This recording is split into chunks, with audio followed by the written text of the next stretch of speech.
Bonjour, Alexis GPSN Co. Dans le cadre du test du Galaxy Mini 2 à gauche de l'écran sur le site GPSN Co, on va comparer ce smartphone avec un des smartphones les plus vendus de l'année dernière, donc le Galaxy Ace à votre droite. Donc les grosses différences entre ces deux appareils, tout d'abord c'est la forme, le Galaxy Mini 2 a une forme un peu plus arrondie et donc des formes un petit peu plus sexy, on va dire, que la forme un peu plus classique et anguleuse du Galaxy Ace. L'arrière des deux appareils, le Galaxy Ace est un petit peu plus rugueux. Il dispose par contre d'un appareil photo 5 mégapixels avec un flash contre 3 mégapixels pour le Galaxy Mini 2 à gauche. Une autre grosse différence, c'est l'écran. L'écran du Galaxy Mini 2 fait 3,27 pouces, donc 8,3 cm, alors que l'écran du Galaxy Ace fait 3,5 cm, donc 8,9 comme l'iPhone 4S. Donc l'écran est un peu plus grand. À l'utilisation, la différence n'est pas énorme. Finalement, on va ouvrir un site internet par exemple pour montrer. Voilà, donc le site GPSN Co. On va lancer dans les deux cas. Donc on voit l'affichage de toute façon. La résolution est la même, HVGA, donc 480-320. Donc on a une différence finalement assez minime d'affichage entre les deux appareils.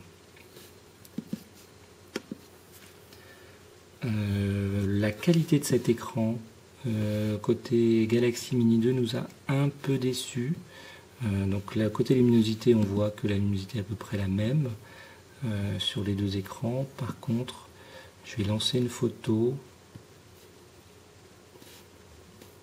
Voilà, une photo témoin avec pas mal de couleurs. Et donc là, si on essaye de prendre un angle de vision, on va faire comme ça. Voilà. On voit tout de suite, en se mettant au-dessus, que la luminosité est à peu près la même. Par contre, dès qu'on perd un peu d'angle de vision, on n'y voit plus grand chose sur le Galaxy Mini 2. Donc nos impressions de Barcelone sont confirmées. On a des petites difficultés avec cet écran pour avoir un angle de vision assez important, au moins aussi important que celui du Galaxy Ace. Ça c'est pour l'écran. Deuxième partie sur la puissance. Donc on a quand même un appareil bien plus puissant que le Galaxy Ace, et ça c'est une bonne surprise parce que les deux appareils sont dotés du même processeur Qualcomm MSM 7227, sauf que à droite, donc le Galaxy S dispose du 7227 simple, alors qu'à gauche c'est un 7227A, donc gravé à 45 nanomètres contre 65 nanomètres pour le Galaxy Ace.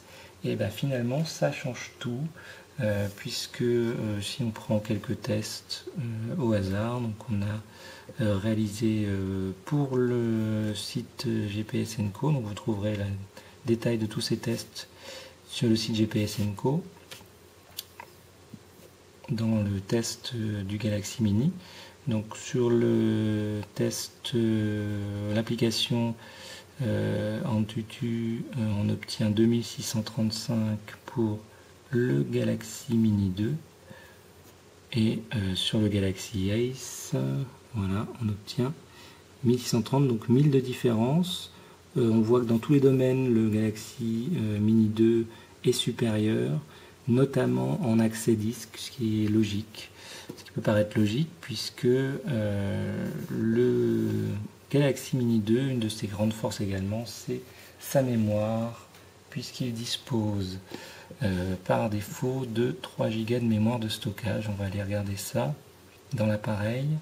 Voilà, stockage des deux côtés. Et donc, effectivement, bonne nouvelle, stockage USB, on a un espace total de 1,84 visible, donc 3 Go annoncés par le constructeur, alors que rien du côté du Galaxy Ace. Ça permet notamment de pouvoir prendre des photos sans avoir besoin de mettre une carte SD, de pouvoir télécharger un fichier sans avoir besoin de mettre une carte SD, avec cette mémoire disponible. Et puis on a également la mémoire de stockage de l'appareil bien plus importante. On voit ici une mémoire de stockage, une ROM de 1 Go sur le Galaxy Mini 2 contre 512 sur le Galaxy Ace, ce qui laisse finalement très peu d'espace. Là on voit qu'on a installé à peu près les mêmes applications sur les deux appareils, et il y a déjà le Galaxy Ace ne dispose plus énormément de mémoire pour installer d'autres applications, ce qui n'est pas le cas sur le Galaxy Mini 2. Autre différence au niveau des technologies disponibles, bonne surprise sur le Galaxy Mini 2, on dispose de la technologie NFC, ce qui n'est pas le cas pour le Galaxy Ace, qui est un appareil un peu plus ancien.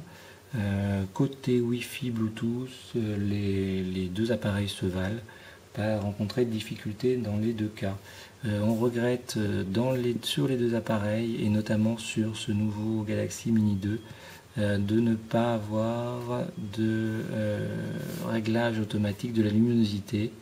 Donc, comme le Galaxy Ace, c'est un de ses défauts également, on sera obligé de régler la luminosité à la main, et elle ne s'adaptera pas à l'ensoleillement par exemple quand on sort d'un bâtiment, donc on sera obligé de le régler à la main.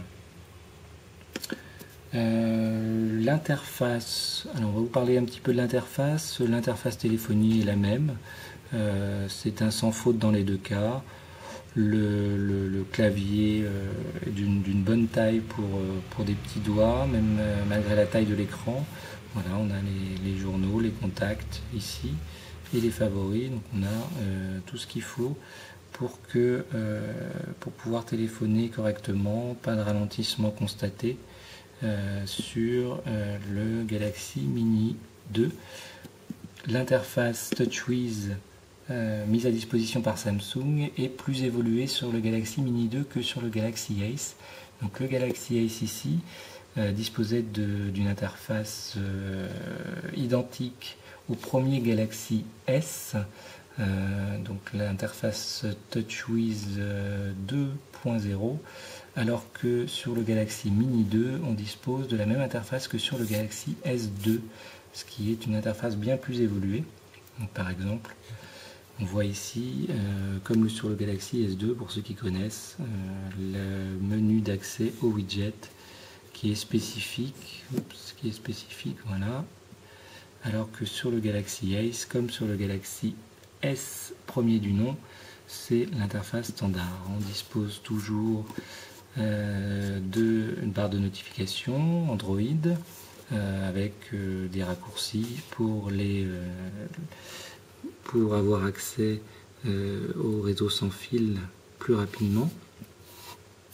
Voilà pour les grosses différences entre ces deux appareils.